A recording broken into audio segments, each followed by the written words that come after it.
It's been a long time. Stop. Come on. Yeah. Hey, yo, it's my life, my time, my rights, my rhymes, my grind, my struggle, hustle, sweat in my blood too. A predator smells fear, I smell a lot. My competitors fled scared, cause they smelled I was hot. I want it all. Excess, the sex, and much success. Stress us, I want it all, no less. So come on.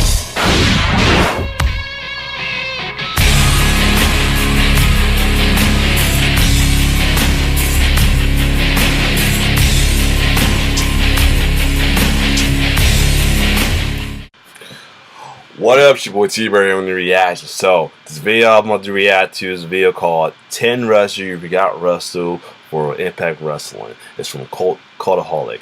So, the reason I want to check this out though, because, you know, TNA Impact or Impact Wrestling has moved to Pursuit, but also to help with people who don't have Pursuit. They're simulcasting on Twitch though. And then not too long ago, I seen like they were a flashback.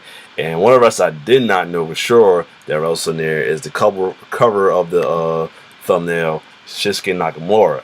I'm like, wow, what I missed this? Because I watched TNA, but I watched it as hard, as heavy as I watched WWE. And I started watching around like 2000. I first heard about it around like 2003, 2004. Because when I was in college, when my classmates did appreciation based on all TNA wrestling in it. And then the next day, like that same year, I think that same year, a little bit later, I seen it while I was on vacation on TV on another channel. I'm like, wow, this shit's pretty awesome. I'm gonna check it out. And I found out this. Then I found it was on TNN/Spike TV. Also watched it on there. Then I was a fan for a while, so I got to see guys like AJ Styles, Christopher Daniels, the main people he talked about, Bobby Roode and all, and Samoa Joe. Some of them that's on WWE down or on Ring of Honor, or hopefully may come in WWE. So, and then recently I'm learning other wrestlers who had time on Impact Wrestling as well too, including legends. So without further ado, let's see what video they have as the 10 wrestlers that you forgot wrestle on Impact Wrestling. So without further ado, let's check it out.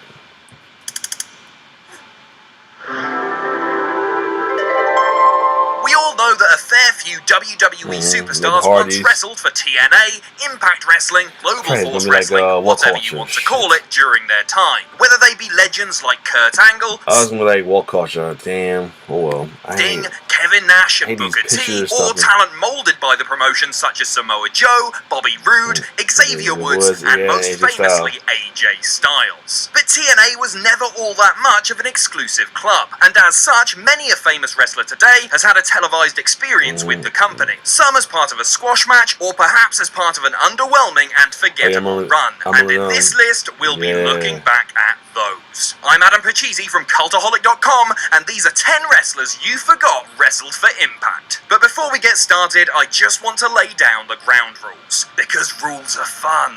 No entries for wrestlers who only worked dark matches, sorry Dean Ambrose, Sami Zayn and Ty Dillinger, and we won't be including the UK-based reality show British Boot Camp, so no Party Marty. Join us. Number 10, CM Punk. Ring of Honor Game Changer, WWE Game Changer, UFC Game Bringer. CM Punk has long been the man, no not that one, in many a wrestling fan's eyes. And with good reason. But did you know that he was a wrestler for TNA a long time ago? Admittedly, you might have done, which is why he's quite low down on our list. Wrestlers this famous can't just sweep several months of TV appearances under a rug, even when working for the WWE. Punk's stint in TNA came when the company was still NWA TNA, and he wrestled there while still under Ring of Honor contract, making appearances for both companies. I just got to mention that also. The other time I did watch, I found out TNA was rewatching Head of State that Road Dogg and R-Truth was on that as well too when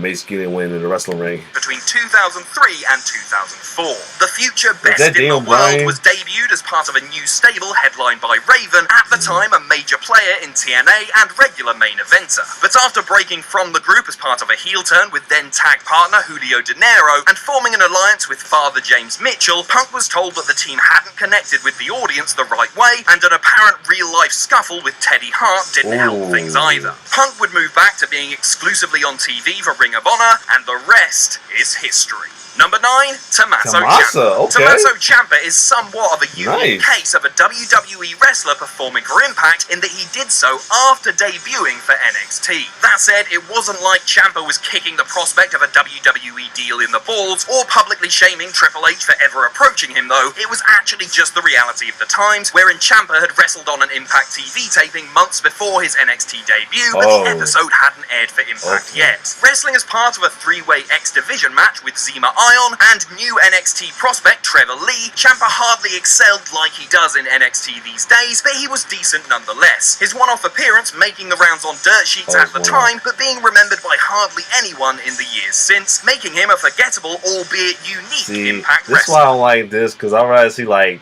clips, actual moving clips. Maybe just like stop pictures and all that, but Number 8, Seth Rollins. Wrestling as Tyler Black all the way back in 2006 at the age of just 20, the current day Seth Rollins was used as one half of a jobber team with a guy called Jeff Luxon to put over Homicide and Hernandez of LAX, the Latin American Exchange. His appearance lasted all of around 30 seconds and was concluded by Homicide's cutter, the Gringo Killer from the top rope.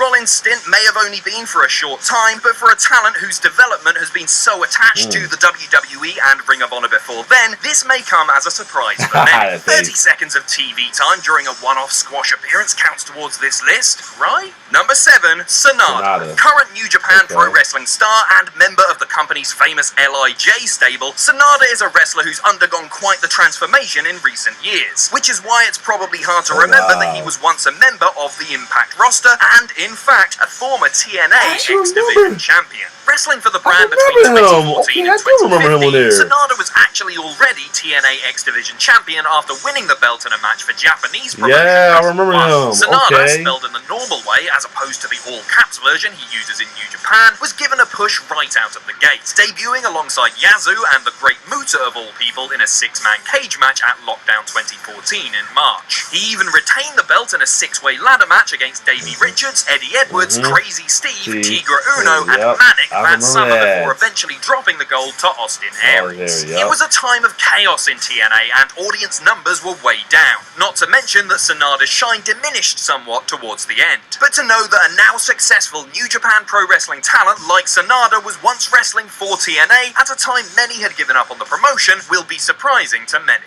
Number 6, Hiroshi Tanahashi. At the time of recording, Hiroshi Tanahashi finds himself on top of the world. Yes, the New Japan megastar is approaching the twilight of his career, but he has firmly regained his perch as one of wrestling's elite. With that in mind, you may be surprised to learn that in 2006, he lost a match because of Shannon Moore.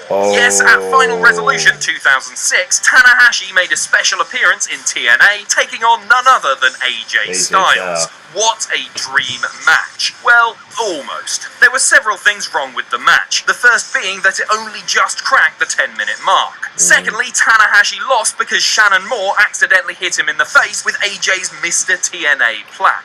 Even more embarrassingly for the future great, he was in the midst of his first reign as IWGP Heavyweight Champion at the time. Tanahashi would return to TNA 2 years later, appearing in various multi-man matches against the likes of Team 3D, Jay Lethal, Doug Williams, and the Motor City Machine Guns. As far as we're aware, Shannon Moore didn't try to interfere in any more of his bouts. Number 5, Roderick Strong. The Undisputed Era's Roderick Strong was a well-featured player in Impact between 2005 and 2006, wrestling mostly in the company's famed X Division and even forming a stable with Austin Aries and Alex Shelley, two of the company's all-time greats. Strong actually wrestled in TNA's first ever match on Spike TV in a losing effort to AJ Styles. The fans' choice for the opening match that night, in what would be very early signs of what he would later prove himself to be capable of, making him a great answer to a wrestling quiz, should you ever need it. His time in Impact would come to an end shortly after finishing a suspension with the company for turning up 4 hours late with stablemate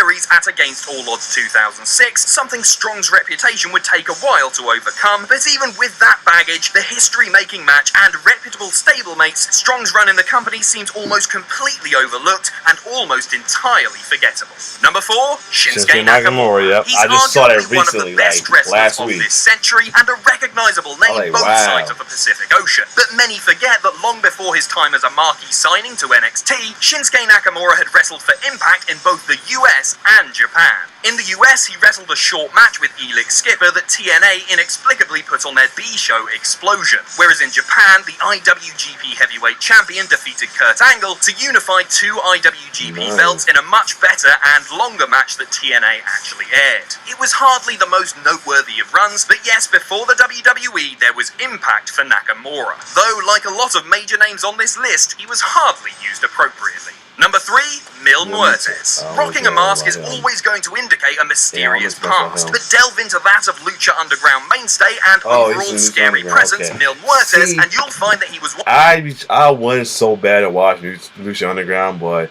it's on El Rey, and unfortunately, I know where I'm at has El Rey unless Ron give Verizon, but yeah. Once a rather prominent figure in TNA. That's right, way before the days of Impact Wrestling, Hulk Hogan and company, Mil Muertes wrestled for Impact as Judas Messiah. Oh, that was him, okay. A wrestler I remember who, him. surprisingly given his name, was a bit of a demon-like figure, hell-bent on wrecking Abyss's life on behalf of Abyss's old mentor, James Mitchell. He debuted in a cage match between Abyss and Kurt Angle, blood dripping from his mouth, his eyes I remember him now, okay, now I remember him. Uses Don West shouting, "Oh my God, that's got to be Judas Messiah!" as if Vince McMahon frantically introducing Kane during that Hell in a Cell match. It was a storyline ripping off Kane's debut, if that wasn't already clear. His career didn't really go all that far in Impact, but without a mask, he established himself as memorable for the era at least, partnering with Dustin Rhodes' Black Reign, remember him, for a short while during a pretty prosperous period for the company.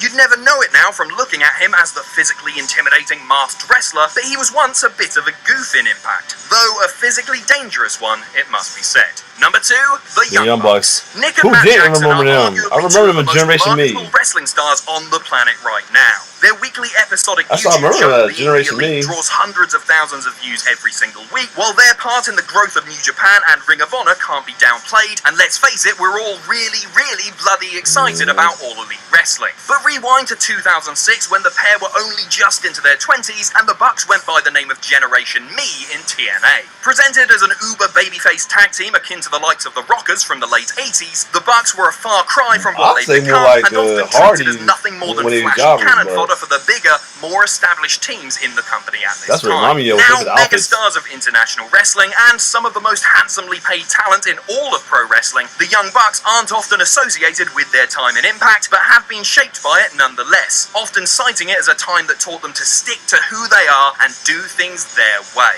Now arguably bigger than the company itself, they've gone on to achieve more than most could have foreseen from their brief, uneventful stint between 2009 and 2011. Number 1, Kazuchika Okada. Quite how TNA managed to botch the would-be greatest wrestler on planet Earth is quite incredible, but botch him they did. Admittedly, the Okada of 2010 to 2011 was hardly the Okada of 2015 to 2018, but to have a wrestler of his capabilities in the promotion while they were on the cusp of the mainstream with the transition to Monday nights and the Hogan-Bischoff era seemed like the kind of thing they might want to take advantage of, wouldn't anybody? He ultimately wrestled a bunch of dark matches before making his debut on the company's secondary show Explosion in a losing effort alongside Homicide against the team of Nick and Matt Jackson, then known as Generation Me, but you already knew that. He then adopted a gimmick that made him a somewhat racist stereotype of a character inspired by the Green Hornet's sidekick, Hater. Inevitably, Okada's run was better remembered for the would-be IWGP Heavyweight Champion being a glorified cameraman. Yes, that was the way they genuinely debuted him as a so-called major character. And apparently New Japan was so pissed they ceased their working relationship with Impact at the time. It was proof of a terrible run worth forgetting about, and a surprising connection worthy of our very top spot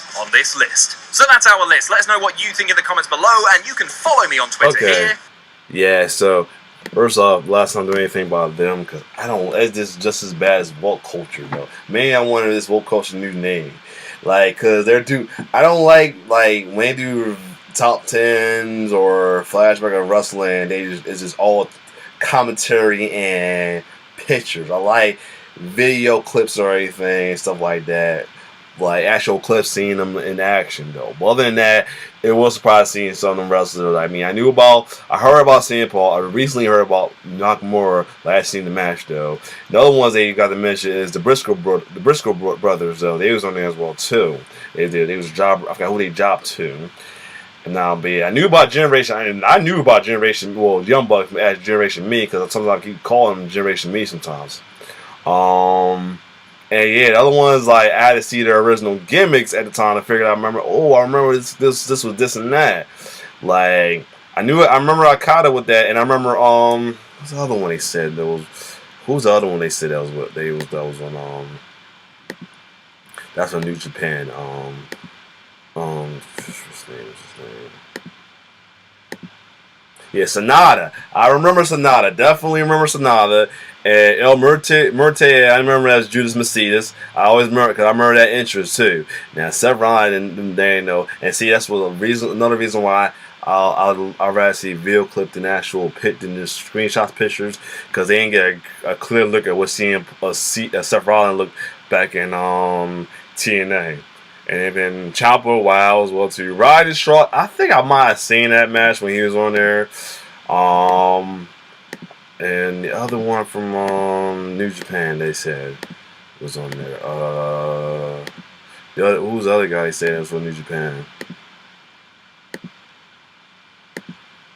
Yeah, Tanahashi. Yeah, Tanahashi. I think I might have seen him one time as well too. But definitely remember Okada. I remember that the Green Hornet Kato outfit they gave him. I remember that. And as well too. I remember Sonata from that little outfit as well too. But yeah, it's surprising to remember who wrestled at Impact Wrestling though in a short period of time. Like, well, other than that, despite it being just clips or anything, it's still good information on past wrestlers. So other than that, if you like my reaction, like, share, subscribe on YouTube channel. It's your boy T-Bird signing off. One love.